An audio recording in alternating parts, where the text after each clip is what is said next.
ವೀಕ್ಷಕರೇ ನಮಸ್ಕಾರ, BN ಟಿವಿಗೆ ಸ್ವಾಗತ. ವೀಕ್ಷಕರೇ, ಲೋಕಸಭಾ ಚುನಾವಣೆ 2024ರ ಸಂದರ್ಭದಲ್ಲಿ ಚಿಕ್ಕಬಳ್ಳಾಪುರ ಶಾಸಕ ಪ್ರದೀಪ್ ಈಶ್ವರ್ ಆಡಿರುವ ಮಾತುಗಳು ಈಗ ಅವರಿಗೆ ಕಂಟಕವಾಗಿದೆ. ಬಿಜೆಪಿ ಅಭ್ಯರ್ಥಿ ಡಾಕ್ಟರ್ ಸುಧಾಕರ್ ಒಂದು ಮತ ಹೆಚ್ಚಿಗೆ ಪಡೆದರೂ ನಾನು ಶಾಸಕ ಸ್ಥಾನಕ್ಕೆ ರಾಜೀನಾಮೆ ನೀಡುತ್ತೇನೆ ಎಂದು ಸವಾಲನ್ನು ಪ್ರದೀಪ್ ಈಶ್ವರ್ ಹಾಕಿದ್ದರು.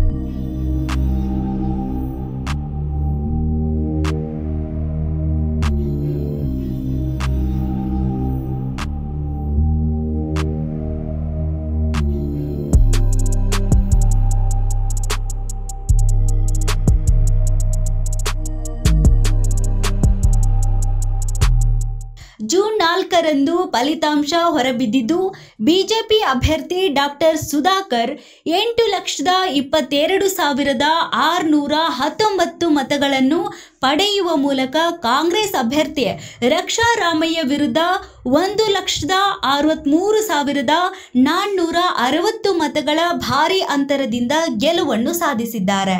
ಸುಧಾಕರ್ ಅವರು ಗೆಲುವು ಸಾಧಿಸುತ್ತಿದ್ದಂತೆ ಬಿಜೆಪಿ ಬೆಂಬಲಿಗರು ಪ್ರದೀಪ್ ಈಶ್ವರ್ ರಾಜೀನಾಮೆಯನ್ನು ನೀಡಲೇಬೇಕು ಎಂದು ಆಗ್ರಹವನ್ನು ನೀಡುತ್ತಿದ್ದಾರೆ.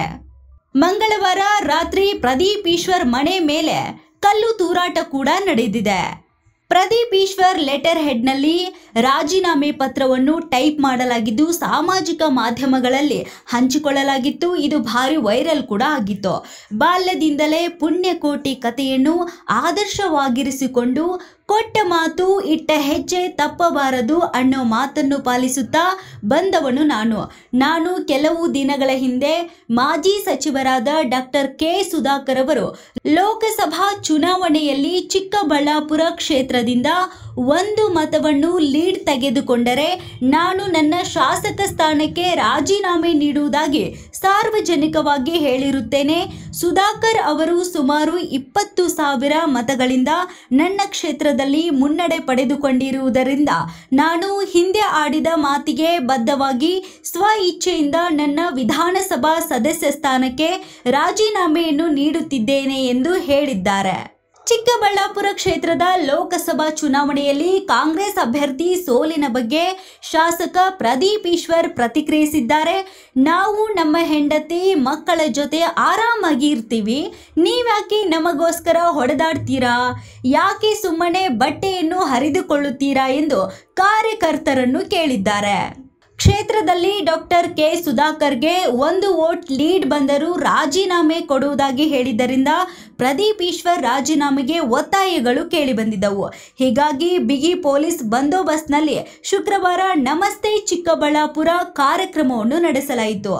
ನಗರದ 17ನೇ ವಾರ್ಡ್ನಲ್ಲಿ ಮನೆ ಮನೆಗೆ ತೆರಳಿ ಶಾಸಕ ಪ್ರದೀಪ್ ಈಶ್ವರ್ ಜನರ ಅಹವಾಲನ್ನು ಆಲಿಸಿದರು. ಈ ವೇಳೆ ನೂತನ ಸಂಸದ ಡಾಕ್ಟರ್ ಕೆ ಸುಧಾಕರ್ಗೆ ಶುಭ ಹಾರೈಸಿದ ಪ್ರದೀಪ್ ಈಶ್ವರ್ ಒಳ್ಳೆ ಕೆಲಸ ಮಾಡಿಕೊಂಡು ಹೋಗಲಿ, ಜನಾಭಿಪ್ರಾಯ ಸುಧಾಕರ್ ಪರವಾಗಿ ಬಂದಿದೆ. ಕಳೆದ 1 ವಾರದಿಂದ ಕ್ಷೇತ್ರದಲ್ಲಿ ಗಲಾಟೆಗಳಾಗುತ್ತಾ ಇದ್ದಾವೆ. ತಕ್ಷಣ ನಾನು ರಿಯಾಕ್ಟ್ ಮಾಡಿದ್ರೆ ನಮ್ಮ ಕಾರ್ಯಕರ್ತರು ಅವರ ಕಾರ್ಯಕರ್ತರು ಹೊಡೆದಾಡಿಕೊಳ್ಳುತ್ತಾರೆ. ನಾನು ಅಖಾಡಕ್ಕೆ ಇಳಿಯುತ್ತೇನೆ. ನನ್ನ ಕಾರ್ಯಕರ್ತರನ್ನು ಯಾವುದೇ ಕಾರಣಕ್ಕೂ ನಾನು ಬಲಿ ಕೊಡಲ್ಲ.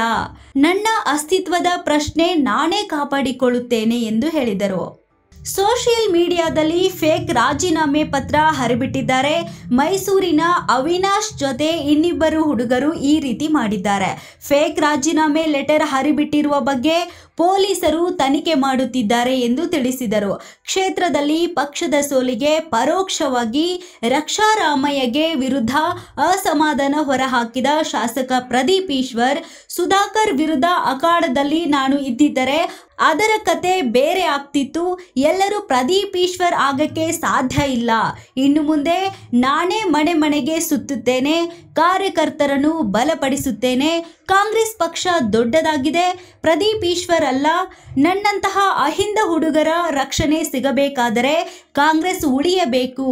ಚಿಕ್ಕಬಳ್ಳಾಪುರದಲ್ಲಿ ಈ ಸೋಲಲ್ಲ, ಗೆಲುವು ಇನ್ನು 5 ವರ್ಷ ಮುಂದಕ್ಕೆ ಹೋಗಿದೆ ಅಷ್ಟೇ ಎಂದು ಹೇಳಿದರು.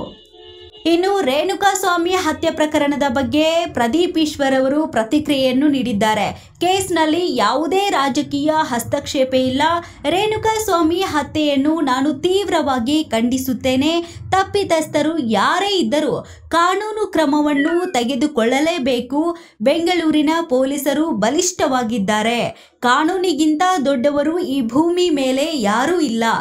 ಯಾರೇ ಆಗಿದ್ದರೂ ತಪ್ಪಿಗೆ ಶಿಕ್ಷೆ ಆಗೇ ಆಗುತ್ತದೆ ಎಂದು ಪ್ರದೀಪ್ ಈಶ್ವರ್ ಅಭಿಪ್ರಾಯ ವ್ಯಕ್ತಪಡಿಸಿದ್ದಾರೆ.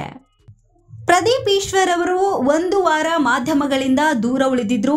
ಬಿಜೆಪಿ ಅಭ್ಯರ್ಥಿ ಡಾಕ್ಟರ್ ಕೆ ಸುಧಾಕರ್ ಅವರು ಲೋಕಸಭಾ ಚುನಾವಣೆ ಮತದಾನದ ಬಗ್ಗೆ ನಾನು ಹಾಕಿದ್ದ ಸವಾಲು ಸ್ವೀಕಾರ ಮಾಡಿರಲಿಲ್ಲ.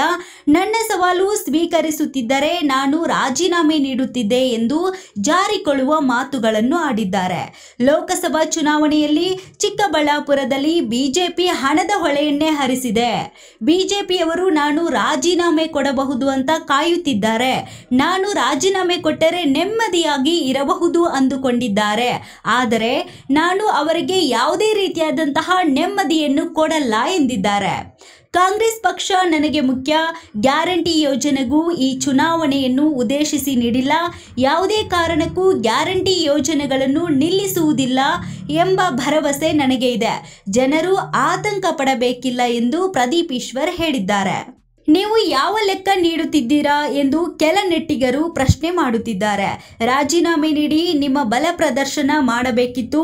ಕೊಟ್ಟ ಮಾತು, ಹಾಕಿದ್ದ ಸವಾಲು ತಪ್ಪಿಸಿದ್ದೀರಾ ಎಂದು ಕೆಲವರು ಟ್ರೋಲ್ ಮಾಡಿದ್ದಾರೆ. ಗೆಲುವು ಮುಂದೂಡಲಾಗಿದೆ ಎಂಬ ವಿಡಿಯೋ ಸಾಮಾಜಿಕ ಜಾಲತಾಣದಲ್ಲಿ ವೈರಲ್ ಆಗುತ್ತಿದೆ. ನೋಡ್ತಾ ಇರಿ BN TV, ಇದು ನಿಮ್ಮ ಧ್ವನಿ.